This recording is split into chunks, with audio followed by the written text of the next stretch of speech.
ঝিনাইদহ শহরের অত্যন্ত জনপ্রিয় একটি স্থান হচ্ছে নবগঙ্গা নদীর পাড়ে অবস্থিত এই পৌর ইকো পার্ক।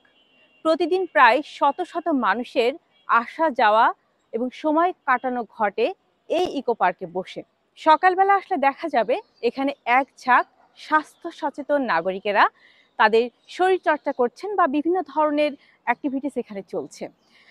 দুপুরবেলা পাশেই যেহেতু সাব রেজিস্ট্রার অফিস, যারা অফিসে বিভিন্ন কাজে আসেন, দুপুরবেলা অবসর সময়টুকু বা কাজের সুবিধার্থে যে সময়টুকু তাদের অপেক্ষারত থাকতে হয়, সেই সময়টা তারা এখানে বসে কাটান। আর বিকেলবেলা আসলে চিত্র একেবারেই ভিন্ন। বিভিন্ন বয়সী মানুষের আনাগোনা থাকে তখন এইখানে।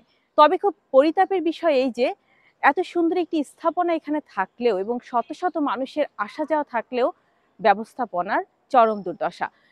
একটু খেয়াল করলে দেখবেন এখানে স্তরে স্তরে ময়লার স্তূপ জমে আছে। সেখান থেকে দুর্গন্ধও বের হচ্ছে।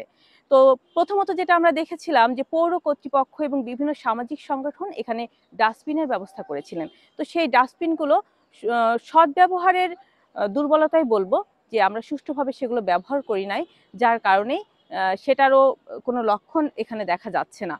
তো এখানকার যে ময়লাগুলো দেখা যাচ্ছে একটা সময় হয়তো নবগঙ্গার জলে নিমজ্জিত হচ্ছে, এতে করে কিন্তু নদী দূষণও হচ্ছে এবং এইখানকার পরিবেশটাও দূষিত হচ্ছে। একটা বাজে গন্ধ বা মশার প্রবণতাও বিকাল সন্ধ্যা হলে এখানে বেড়ে যায়। পৌর ইকো পার্কের সৌন্দর্য এবং প্রাকৃতিক পরিবেশ রক্ষার্থে একদিকে যেমন পৌর কর্তৃপক্ষের দায়িত্ব রয়েছে, পাশাপাশি দায়বদ্ধতা রয়েছে আমরা যারা সাধারণ জনগণ এখানে ঘুরতে আসি।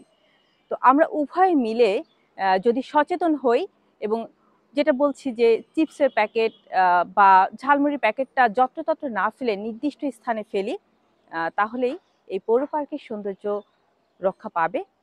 সবার প্রতি আহ্বান থাকবে আমরা নিজ নিজ জায়গা থেকে আমাদের নিজেদের অবস্থান নিশ্চিত করি এবং সচেতন থাকি। এই পৌর পার্ক আমাদের, আমরা একে সুন্দরভাবে রক্ষা করি।